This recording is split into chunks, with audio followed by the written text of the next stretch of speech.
नमस्कार. दिवाळी स्पेशल सिरीजमध्ये तुम्हा सर्वांचे खूप खूप खूप मनापासून स्वागत आहे. आजचा आपला दिवाळी फराळाचा दुसरा प्रकार मस्त खुसखुशीत आणि कुरकुरीत आहे. अगदी संपेपर्यंत महिना ते दीड महिना कुरकुरीत राहणारा कमी तेलकट असा आज आपण मसाला लसुणी शेव बघणार आहोत. खूप कमी तेलकट, मस्त खुसखुशीत, अचूक प्रमाणासह रेसिपी मी तुमच्यासोबत शेअर केलेली आहे. ती अगदी शेवटपर्यंत नक्की पहा. सुरुवातीला लागणारी सर्व जिन्नस एखाद्या वाटीने मोजून घ्यायची. त्याला एका चाळणीमध्ये घालून छान चाळून घ्यायचं. मी इथे 2.5 वाटी बेसन पीठ घेतलेलं आहे. 2.5 वाटी बेसन पिठासाठी मी इथे अर्धी वाटी तांदळाचं पीठ घेतलेलं आहे. तांदळाच्या पिठामुळे अगदी छान कुरकुरीत अशी शेव बनवून तयार होती. आता हे सर्व जिन्नस छान चाळणीने चाळून घ्यायचे, म्हणजे जर यामध्ये काही जाडसर कण असतील, काही कचरा असेल तर तो निघून जाईल. इथे पीठ अगदी फाईन असं चाळून झालेलं आहे. यामध्ये आता मसाले घालू. मसाल्यांमध्ये 1 मोठा चमचा लाल तिखट घातलेला आहे, अर्धा चमचा हळद, अगदी 2-3 चिमूट हिंग घालायची व चवीनुसार मीठ घालायचं. आता हे सर्व जिन्नस छान एकजीव करून घ्यायचे. एकजीव केल्यानंतर यामध्ये तेलाचं मोहन घालायचं आहे. त्यासाठी मी इथे एका पॅनमध्ये 2 चमचे तेल घेतलेलं आहे. हे तेल आता कडकडीत गरम करून घ्यायचं. कडकडीत गरम करून घेतलेल्या तेलाचं मोहन पिठामध्ये घालून छान पिठाला सर्व लावून घ्यायचं.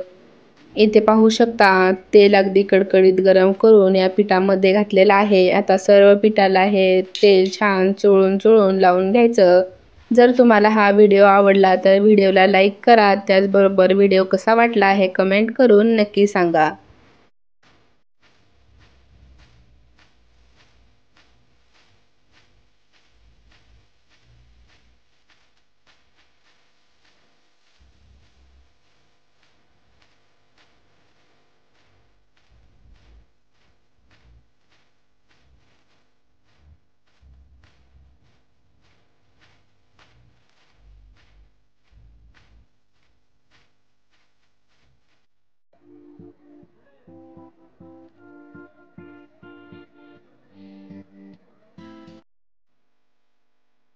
इथे सर्व पिठाला तेल लावून झालेलं आहे. आता याला एका साईडला ठेवू व इथे मी एक मिक्सरचं भांडं घेतलेलं आहे. त्यामध्ये 20 ते 25 लसणाच्या पाकळ्या घालायच्या व 1 मोठा चमचा जिरे आणि 1 मोठा चमचा ओवा घालायचा.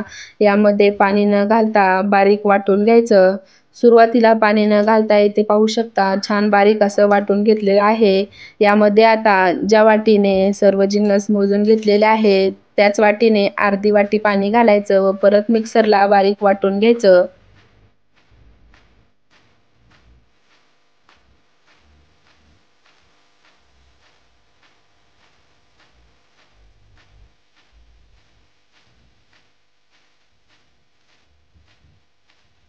इथे पाहू शकता पाणी घातल्यानंतर छान मिक्सरला फिरवून घेतलेलं आहे. आता हे एका चाळणीच्या मदतीने गाळून घ्यायचं.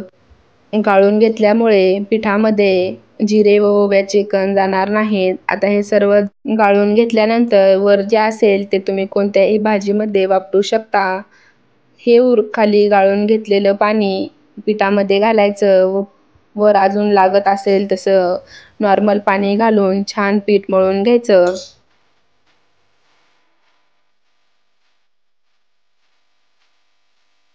इथे पाहू शकता थोडं थोडं पाणी घालून छान पीठ मळून घ्यायचं. सुरुवातीला जिरे व ओव्याचं संपूर्ण पाणी एकदाच घातलेलं आहे. आता जसं लागेल तसं नॉर्मल पाणी घालून छान भज्यांच्या पिठासारखं पीठ मळून घ्यायचं. अगदी घट्टही नाही आणि पातळही नाही. जसे गोल भजे बनवले जातात त्याच पद्धतीचं हे पीठ बनवून घ्यायचं.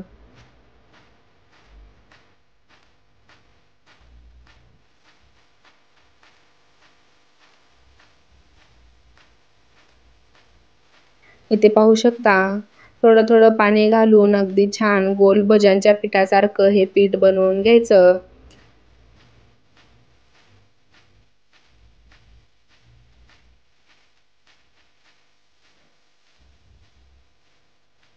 इथे पीठ बनवून तयार झालेलं आहे.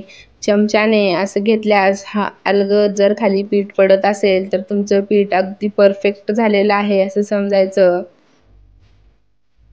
इथे सोऱ्यामध्ये 3 प्रकारच्या चाळण्या आहेत. ही बारीक शेव अगदी बारीक बनवण्यासाठी होते. ही मध्यम साईजची आहे आणि ही अगदी मोठी शेव बनवण्यासाठी आहे. ही मध्यम साईजची चाळणी आपण वापरणार आहोत. त्याआधी ही चाळण घातल्यानंतर सोऱ्याला संपूर्ण तेल लावून घ्यायचं, म्हणजे यामध्ये पीठ अजिबात चिकटत नाही. यामध्ये आता चमच्याच्या मदतीने पीठ भरून घ्यायचं. हाताने अजिबात भरायचं नाही. पीठ पूर्ण भरून घेतल्यानंतर हलकंसं टॅप करून घ्यायचं.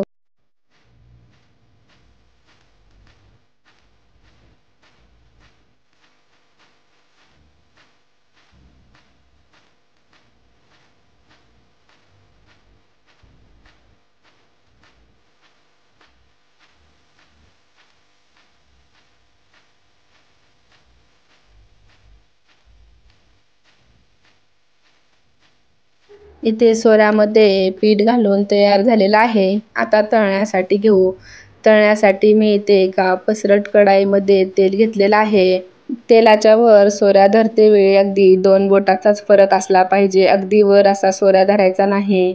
हलकासा खाली धरायचा व तेल अगदी कडकडीत गरम करून घ्यायचं. सर्व बुडबुडे बंद होईपर्यंत एका साईडने छान तळून घ्यायचं. एका बाजूने तळल्यानंतर छान कुरकुरीत झाले की परत दुसऱ्या बाजूने पलटवून छान असं तळून घ्यायचं.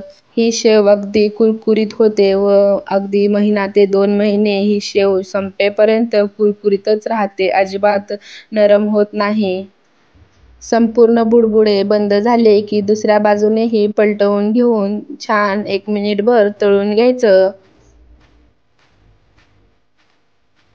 इथे पाहू शकता पलटवून घेतेवेळी अजिबात एक कणही तेलात उरलेला नाही. अगदी छान कुरकुरीत अशी शेव बनवून तयार होते. याच पद्धतीने मी इथे तुम्हाला अजून एक बॅच बनवून दाखवते.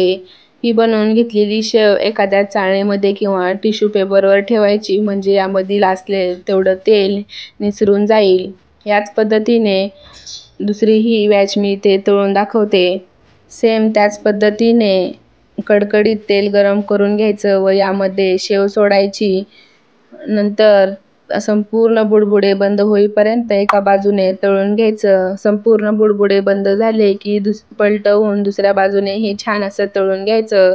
जर तुम्हाला प्लेन शेव बनवायचे असेल तर मेजरमेंट सर्व हेच घ्यायचं. 2.5 वाटी बेसन पीठ, अर्धी वाटी तांदळाचं पीठ घ्यायचं. त्यामध्ये चवीनुसार मीठ, जिरे व वाव, लसूण घालायचा, लाल तिखट घालायचं नाही. या पद्धतीने तुम्ही अगदी प्लेनही शेव बनवून घेऊ शकता. इथे पाहू शकता ही बॅच अगदी अलगद उचलली गेलेली आहे. अजिबात तेलामध्ये शेवचा एक कणही उरलेला नाही. इथे मी तुम्हाला एक तोडून दाखवते.